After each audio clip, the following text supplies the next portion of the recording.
podcast is part of the Sports Social Podcast Network. Salut à toutes, salut à tous. 4e étape de Tirreno Adriatico aujourd'hui. Une étape assez indécise de point de vue de son déroulé. C'est une belle étape pour échapper notamment parce qu'il y a pas mal d'ascensions. C'est aussi une étape très longue, comme hier. Alors elle fait 10 km de moins, elle en fait 213, mais ça reste assez exigeant, surtout avec une météo qui devrait être encore un petit peu compliquée. On a la montée d'Onvidoli au bout de 37 km, 12 km à 5%. Puis la montée de Valico delle Campanelle, 13 km à 4,5%. Alors c'est des montées assez roulantes, pas très difficiles. Mais voilà, ça peut permettre à des échappés peut-être de partir. Ensuite une longue descente pendant au moins 50 km. Et là on enchaînera 3 petites montées. Le Castellato, 7 km 600 à 4,5%. Le Sant'Angelo, 3 km à 4%, au sommet duquel il y aura un sprint intermédiaire. Et puis surtout le Tortoreto, 1 km 500, la plus courte, mais à 8,4%, c'est-à-dire la plus dure. Elle est située à seulement 13 km de l'arrivée. Et c'est là où ça se jouera très certainement, où on verra des attaques peut-être des coureurs du classement général ou peut-être d'un Mathieu Van Der Poel pour ensuite tenter d'aller finir en solitaire ou en petit groupe réduit dans la ville de Martinsicuro. Mais voilà, les 10 derniers kilomètres sont plats. Les ascensions ne sont pas très dures auparavant, donc les sprinteurs devraient être là jusque dans le final et cette ascension de Tortoreto. Et c'est peut-être là où les sprinteurs qui sont les moins bons grimpeurs pourraient être lâchés, mais des sprinteurs qui grimpent bien, comme le vainqueur d'hier, Tobias Lund Andresen, pourraient être là. Mais Jonathan Milan, ça s'est grimpé, Paul Magnier aussi, donc voilà. Tout dépendra de l'attitude du peloton, du nombre de coureurs dans l'échappée, de qui poursuivra cette échappée, en fonction de qui pense que son sprinter peut passer aujourd'hui, aller chercher la victoire. À moins que ce soit une journée pour les coureurs du classement général, peut-être avec un Del Toro qui peut décider de tenter d'exploser tout dans cette montée de Tortoreto. Ça va être intéressant, ça devrait être un peu plus animé qu'hier où l'étape a été vraiment très tranquille. La chute de Bellocchi juste devant Armstrong qui est parti dans le terrain. Et attaque de Pierre Roland. Voilà ce que nous disons depuis le début de ce Tour de France. Une chute terrible. Christopher Froome à pied. Mais quelle image du Tour. On n'a jamais vu ça. 100% cyclisme, le podcast du vélo en direct. Ça va Marion? Désolé. Le kilomètre 0, le départ d'une longue journée sur la route ici en Italie avec directement des attaques. Ah, et mon premier attaquant, c'est mon chouchou Jonas Abrahamsen, le seul qui a tenté de réveiller la course hier dans le final. Bah là, il sait que c'est une étape qui peut aller au bout pour les échapper, il le sent bien. Et attention, quand Jonas Abrahamsen va devant, il y a danger pour le peloton. Et là, il y a beaucoup de coureurs qui tentent de suivre son mouvement d'ailleurs. Ça devrait se batailler pas mal pour l'échapper. À l'inverse d'hier où seul Diego Pablo Sevilla était intéressé pour aller à l'avant. Là, va y avoir du monde et dès le début, ça se sent là avec l'attaque de Abrahamsen suivi par pas mal de coureurs. Qui sera le meilleur et qui aura un petit peu de chance toujours. Il faut de la chance un peu pour aller dans l'échappée, suivre le bon mouvement au bon moment. Parce que là, il y a déjà pas mal d'attaques. Et le peloton qui suit en file indienne déjà, voilà un début immédiatement sur les chapeaux de roue. Alors, on a un groupe d'une dizaine de coureurs là, qui a réussi à prendre une quinzaine de secondes d'avance. Ça bataille beaucoup. Ça bataille beaucoup vraiment pour prendre cette échappée. On est parti depuis une dizaine de kilomètres. Et là, on a peut-être une bonne échappée, un bon groupe qui va réussir à sortir. Ils sont 11 coureurs dans ce groupe-là qui vient de sortir. Avec Tibor Del Grosso pour l'Alpecin Première Tech. Jakob Otruba, le Tchèque de la Cara Rural. La Jamslok pour la Lotto Intermarché. Ivan Garcia Cortina pour la Movistar. Lorenz Rex pour la Soudal Quickstep. Dries de Bonte pour la Jayco Alula. Mattia Gaffouri pour la Team Picnic PostNL. On a le meilleur grimpeur Diego Pablo Sevilla qui a suivi le bon coup là. Bien joué le coureur de la Polti Visit Malta. Timo Kilic pour la Visma Lease Bike. Larry Varbas pour la Tudor et Jonas Abrahamsen pour l'UNOX qui a beaucoup essayé, qui a réussi probablement à être dans l'échappée du jour, même si pour l'instant l'écart avec le peloton n'est que de quelques dizaines de secondes. Ils sont en train de creuser, le peloton en train de ralentir et de laisser partir peut-être ce groupe-là de 11 coureurs. Et l'échappée de 11 coureurs qui a bien réussi à s'extirper du peloton, c'est la bonne. Ils ont désormais près de 3 minutes d'avance sur le peloton alors qu'on va attaquer la première ascension du jour, la montée d'Ovindoli, 12 km à 5% de moyenne. On est parti depuis environ 25 km et voilà, on est au pied de cette difficulté. Puis il y a un coureur qui est intercalé, qui est sorti du peloton un petit peu à contre-temps, qui tente de revenir sur la tête de la course parce que son équipe n'est pas représentée à l'avant. C'est Rémi Rochas, le petit grimpeur là, de la Groupama FDJ, qui tente de revenir. Il est pointé à 1 minute 20 de la tête de la course. Il est dans un sacré effort en solitaire. En plus, voilà, c'est un petit gabarit, donc c'est pas le meilleur rouleur. Mais là, maintenant qu'on va arriver sur des petits pourcentages, ça pourrait peut-être l'avantager. D'autant plus que là, maintenant que l'écart de 3 minutes semble être atteint, on va peut-être rouler un peu moins fort devant. Et ça pourrait permettre à Rémi Rochas de rentrer sur la tête de la course et faire un groupe de 12 échappés. Ça commencerait à être un bon nombre et intéressant vraiment pour la suite de l'étape. Notamment, on aimerait bien savoir qui va travailler derrière. Est-ce que ce sont les équipes de sprinteurs, les équipes de leaders, pour maintenir un écart assez raisonnable avec cette échappée. Bien joué pour Rémi Rochas qui parvient à rejoindre l'échappée. On a donc bel et bien 12 hommes à l'avant désormais, 12 coureurs de 12 équipes différentes. Ça veut dire que ça devrait bien s'entendre là dans ce groupe de tête. On est toujours dans cette longue ascension, l'écart qui est un petit peu en train de diminuer avec le peloton. Là, 2 minutes 30, c'est la Team Emirates qui a pris les rênes du peloton. Il y a 2 coureurs dangereux au classement général, j'y reste pas jusque-là, mais voilà, 2 coureurs qui ont quand même un bon temps. C'est Tibor Del Grosso et Ivan Garcia Cortina. Ils sont respectivement à 1,34 et 1,32 d'Isaac Del Toro. Et donc sont pour l'instant Ivan Garcia Cortina est le leader virtuel de Tirreno Adriatico. Donc voilà, on ne va pas leur laisser 5 minutes quand même, pas prendre de risques inutiles. Et donc la Team Emirates qui s'est mis à rouler. Et l'écart qui diminue déjà avec les échappés. Allez, le sommet de Lovindoli. Diego Pablo Sevilla qui est dans ce coup et qui va forcément attaquer pour aller tenter de prendre les 5 points qu'il y a à prendre au sommet. Continuer d'augmenter son avance. Il y a Rémi Rochas qui a encore des forces malgré sa poursuite qui tente d'y aller aussi. Jacobo Trouba aussi pour la Cararoual, mais il est un petit peu en retrait. Mais c'est Diego Sevilla qui va passer en tête assez largement devant Rémi Rochas en 2e position. Otrouba va prendre la 3e position et les autres, ils ont été distancés là, par l'attaque de Sevilla. Ils sont un peu plus loin, ça va se regrouper dans la descente très certainement. C'est Liam Slock qui mène ce groupe, qui a un petit peu d'avance, qui va prendre la 4e place. Le reste des échappés ne s'est pas soucié de ces points de la montagne. Désormais, il y aura même plutôt un petit replat pendant 10 km, puis 20 km de descente, 10 km de vallée et la montée ensuite de Capanele, 13 km à 4,5%. Alors, pour une raison que je ne peux expliquer, bien que le pourcentage soit plus facile que celui qu'on vient de faire et d'une distance équivalente, le prochain col sera hors catégorie et donc rapportera 15 points au classement de la montagne, alors que celui-ci aura rapporté 5, alors que vraiment, il n'est pas plus dur, il est même légèrement plus facile. L'écart qui est remonté pour les hommes de tête au niveau des 3 minutes là. Ils ont bien travaillé dans cette ascension du Valico delle Capanele. On va arriver au sommet, on est à peu près 113 km de l'arrivée. Encore loin, mais voilà, cette échappée qui travaille bien, 3 minutes d'avance. Le sommet, les 15 points à prendre, et c'est encore une fois Diego Pablo Sevilla qui met son attaque et qui va passer en tête. Et là, en prenant 15 points, ça va commencer à sentir très bon pour ce maillot de meilleur grimpeur.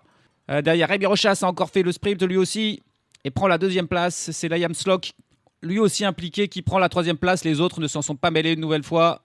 Les autres échappés qui passent derrière un petit peu plus loin avec Dries de Bondt qui mène. Mais voilà, simplement pour mener.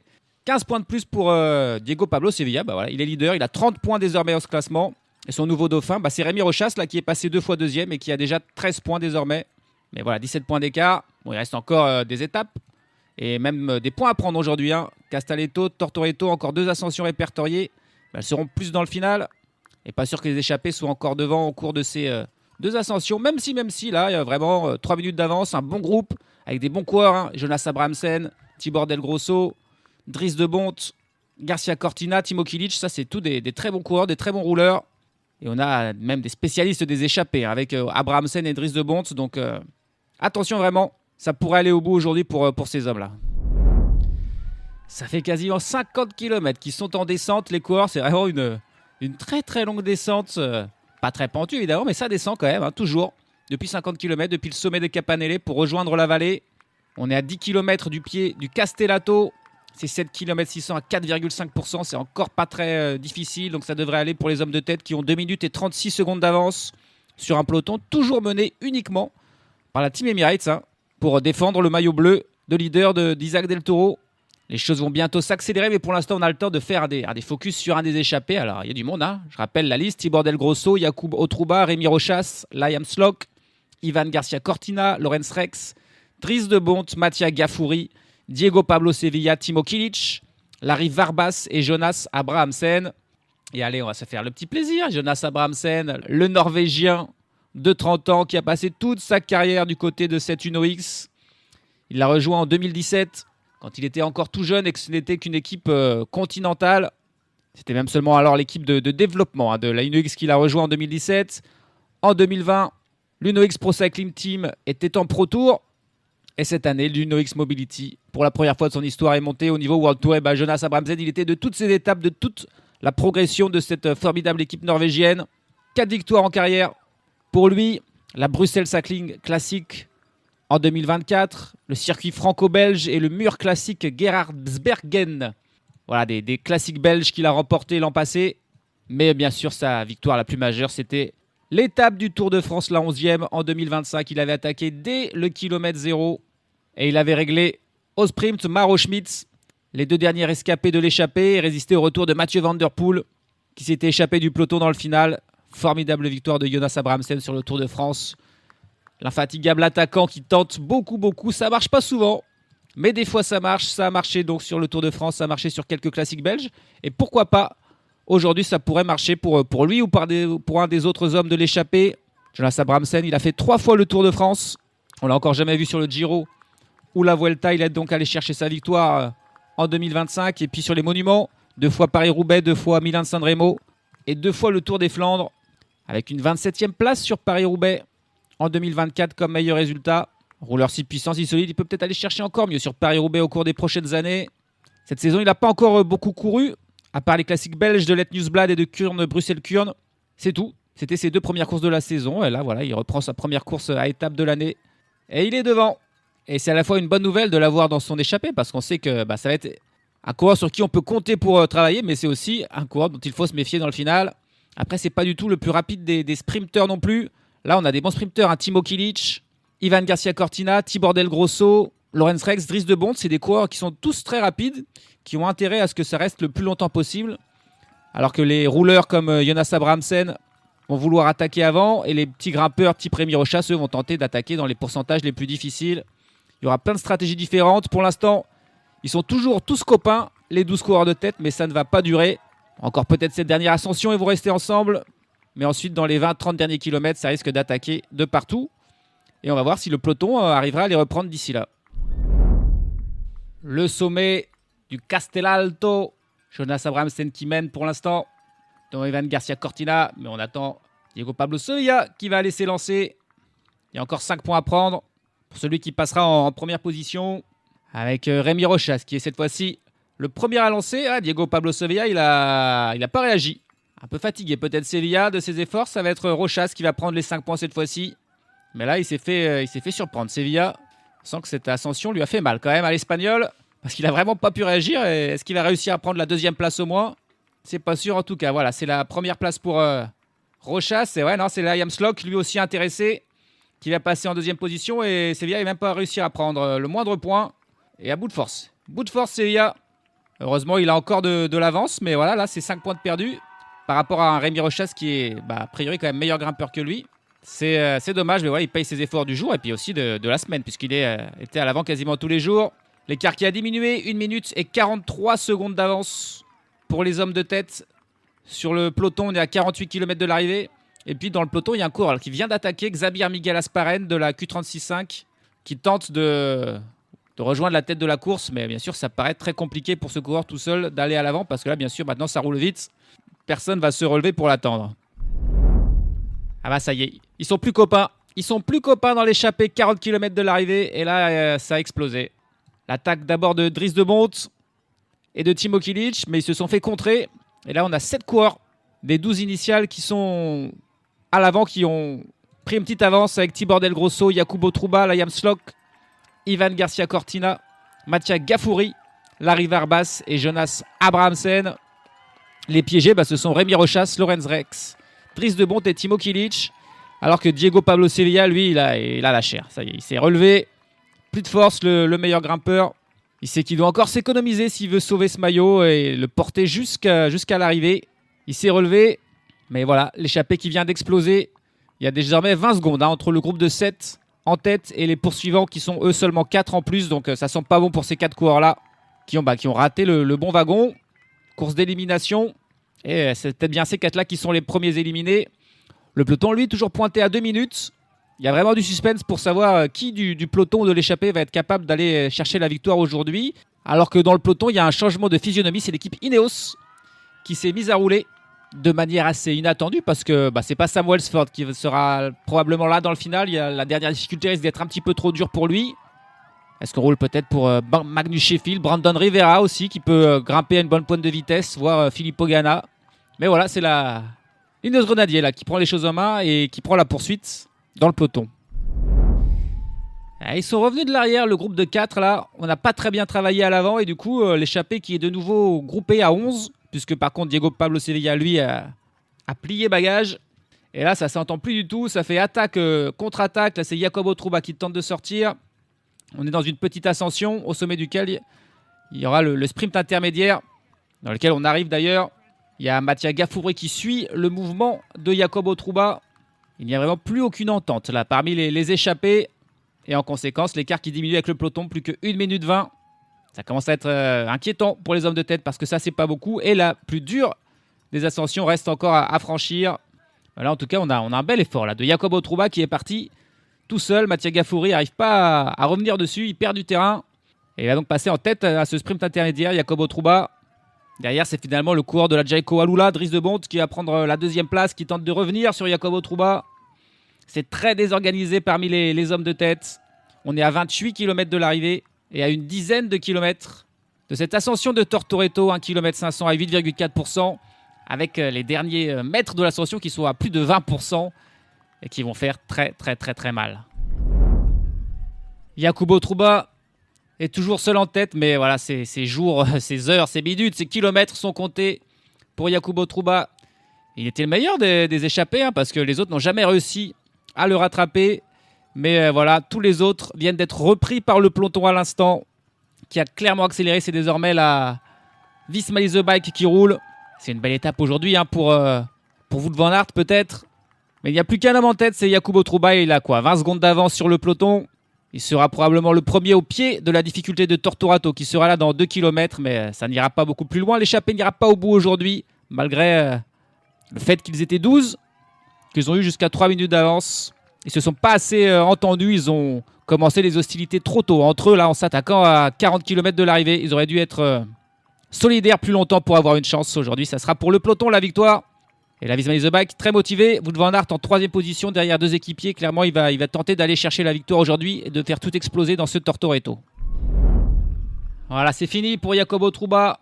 Rattrapé par le peloton. Tout le monde est en danseuse là. Wout van Aert en 2e position. Van der Poel bien placé en 4e position. Ben Illy est là. Del Toro aussi. Filippo Ganna également. Voilà les coureurs qui sont dans les premières positions. Ça va être très compliqué pour les sprinteurs d'être là dans le final. Parce que ça va très très vite pour l'instant. Et les pourcentages sont terribles là. On est quasiment à du 20%. C'est Matteo Jorgensen lui-même qui est en tête de ce peloton et qui roule. Et on a une petite cassure là aux alentours de la 20-25e place. C'est Magnus Sheffield qui ferme la marche. Je vois Julien Lafilippe qui est aussi dans le groupe de tête. Primoz Roglic encore là. Giulio Ciccone aussi. On a encore quelques sprinteurs. Corbin Strong qui est là dans ce bon coup. Mais il reste encore quelques pourcentages à passer. On est à 600 mètres du sommet. Il faut continuer d'accélérer pour éliminer d'autres coureurs si on veut que Wout van Aert puisse s'imposer. C'est dur pour Julien Lafilippe là, qui est en train d'être... il est distancé Julien Lafilippe. On est de nouveau dans des gros pourcentages à 20%. Et ça lâche pour pas mal de coureurs de nouveau. Richard Carapaz, qui était là et qui lui aussi en difficulté. Ça lâche pour Magnus Sheffield. Et pour l'instant, il n'y a que Matteo Jorgensen qui roule en tête. Et il n'y a plus que 10 coureurs à peu près avec lui. Wout van Aert dans sa roue. Del Toro, Van der Poel, Ben Illy. Pellizzari qui est aussi là. Primoz Roglic. Giulio Ciccone. On a Tobias Allan Johannesen aussi qui est encore là pour l'UNO-X. Alors que Del Toro là qui veut une accélération. Isaac Del Toro qui accélère juste avant le sommet. Mathieu Van der Poel qui saute dans sa roue. Jorgensen également. Pellizzari et Van Aert qui suivent aussi cet effort.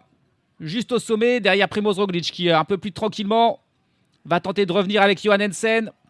Avec Ciccone. Mais il n'aura pas fait de différence. Del Toro et du coup qui va rouler désormais. Parce que ça va revenir. Voilà le groupe avec Ben Illy, avec Roglic qui revient de l'arrière. Si on se regarde un petit peu trop, ça pourrait trop revenir. 12 km de l'arrivée, on est désormais dans la descente. Il restera du plat. Et tiens, un Pellizzari qui tente d'attaquer dans la descente. Il s'est peut-être emballé là, parce que dans une descente, c'est très difficile de faire la différence. Isaac Del Toro immédiatement dans sa roue. Jorgensen, Van Aert, Johannesen, Van der Poel, Roglic, Ciccone, Ben Illy.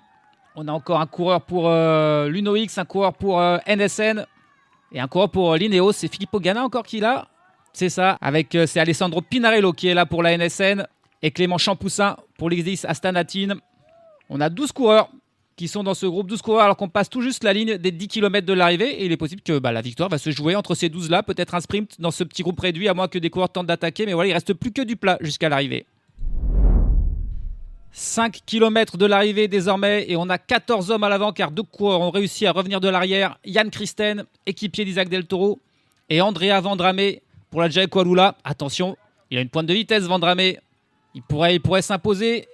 Puis il manque des coureurs, il manque des membres du top 10 dans ce groupe à l'avant. Magnus Sheffield le 3e, Alan Azerly le 4e, Antonio Tiberi le 6e, ou encore Javier Romo 8e, Santiago Buitrago 10e.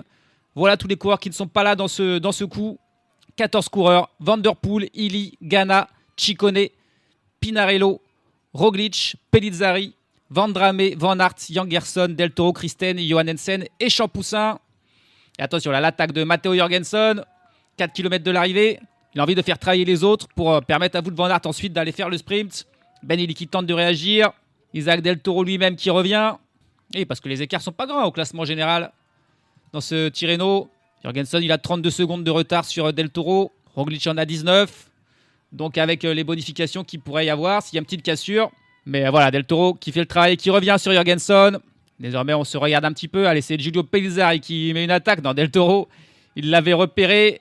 Et du coup, Pellizzari s'est immédiatement arrêté son action. Et là, on se regarde. On se regarde. Faut pas trop se regarder parce que justement, les perdants là, Magnus Sheffield, Alan Azerly, sont pointés à une vingtaine de secondes derrière. Donc, on ne pourrait pas non plus leur permettre de revenir. Et du coup, voilà, Jorgensen qui reprend la tête, qui roule. À la fois pour gagner des places au classement général et puis amener Van Aert au sprint. 3 km de l'arrivée désormais. Plus personne qui ne vient contester là. Tenter une attaque de loin. Ben Illy, là, il pourrait tenter parce que bien sûr, au sprint, il n'a aucune chance. Mais pour l'instant, Jorgensen qui met son rythme, qui va aller s'imposer aujourd'hui. Les plus rapides, a priori, c'est Van Der Poel, c'est Van Aert, c'est Vendrame, voire Ganna. Les autres, il faut qu'ils tentent quelque chose avant. Après, les autres, ils sont aussi contents de gagner juste du temps au classement général. Il y a un groupe qui n'est pas loin. On les voit pointés à 15 secondes désormais. Le groupe avec Magnus Sheffield. Plus qu'un kilomètre 500. Jorgensen qui mène toujours ce groupe de 14. Allez, l'attaque à la flamme rouge pour Jan Christen. Grosse attaque de Jan Christen, immédiatement suivi par Wout van Aert. Van Der Poel dans la roue de Van Aert. Et qui reviennent immédiatement sur Jan Christen. Et derrière, voilà, on se relève de nouveau un petit peu. L'attaque de Filippo Ganna désormais. Oh, parfaitement suivi par Andrea Vendrame. Oh, magnifique ce qu'a fait Vendrame dans la protection là, de Filippo Ganna à 500 mètres de la ligne. Il le suit comme son ombre. Ça, c'est bien joué pour Vendrame. Derrière, Van Der Poel qui est en train de revenir avec Van Aert dans la roue de Van Der Poel. Et Van Der Poel, ça y est, qui déboîte. Qui prend la tête. Filippo Ganna qui ne peut pas revenir. Pour l'instant, Van Der Poel qui a 5 mètres d'avance.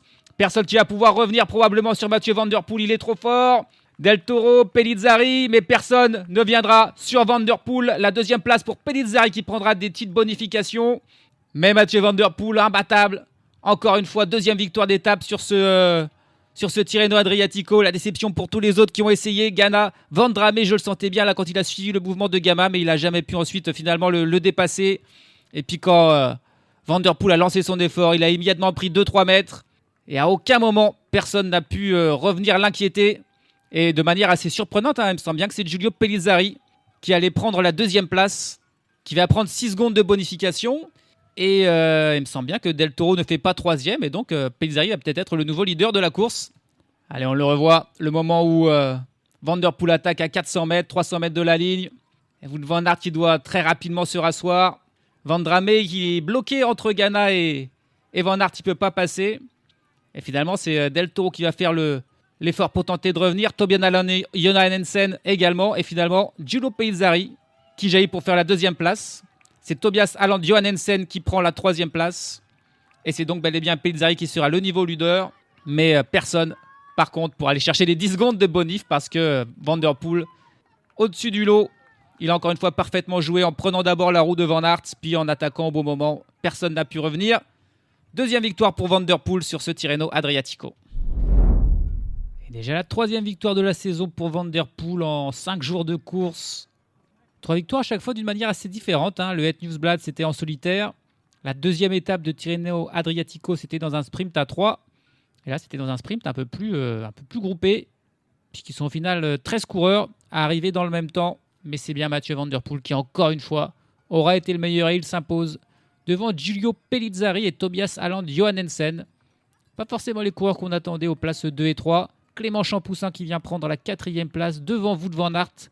Finalement en 5e, Ben Illy 6e, Andrea Vendrame 7e. Alessandro Pinarello, coureur de la NSN, qui fait 8e juste devant Filippo Ganna, 9e, et Isaac Del Toro, 10e. Giulio Ciccone, Primoz Roglic et Matteo Jorgensen étaient aussi dans ce groupe-là.